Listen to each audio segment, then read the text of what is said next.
Rick Ross's new album, Port of Miami 2, is available everywhere you can listen to music, buy music, download music. Go check that bad boy out. The Biggest Boss is back.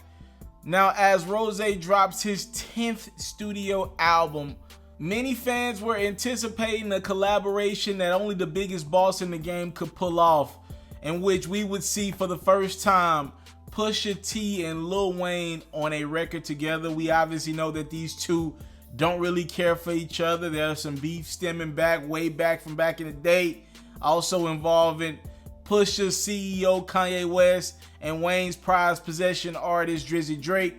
Ross explained why he would want to put these two known enemies of each other on the same record with an interview with Ball Alert a couple weeks ago. He said, "I put together a record without either of them knowing because I feel like we will put all this behind us one day. The real question is that time now. It may not be the right time for that. We'll have to see." August 9th, Port of Miami 2 in stores. So we get the August 9th, Port of Miami 2 is in stores, and there is no Wayne and Pusha T collaboration on Ross's album.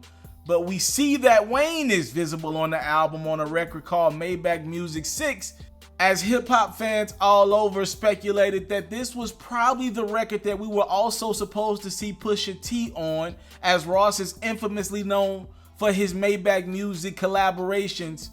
A verse from Pusha T leaked out on the internet earlier today, reportedly, which was his verse on Maybach Music 6 alongside Lil Wayne and Rick Ross.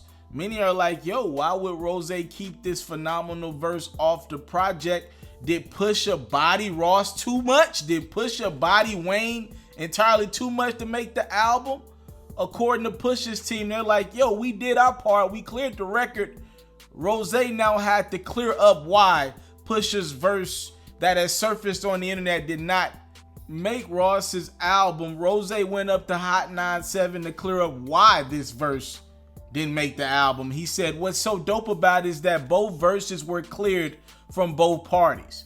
But like I said, it was more about the bigger picture. Is this gonna move them two closer together? I'm gonna take the charge for that. I didn't feel like it was the time for that. I got the record done. I got Wayne's verse first. I got Pusha's verse. I wanted to bring them together either way, or at least spark that conversation, because I know it's gonna come. And I feel like next year, I'm going to be a part of that when Drake, Wayne, Kanye, and Push get together. I'm going to be a part of that. I'm a big dreamer. It's the boss." So now we know why Ross didn't put Push on this Maybach Music 6 record like he said he would. He said he felt like the timing wasn't right. He said he felt like the energy was off still. He had both verses clear from Wayne and Push's camps.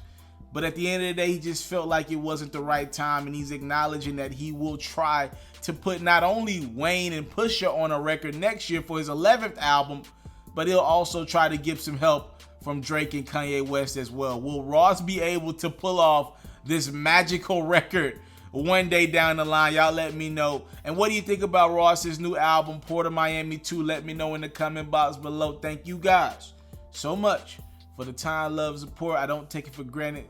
Let the Biggest Boss let you know about my platform.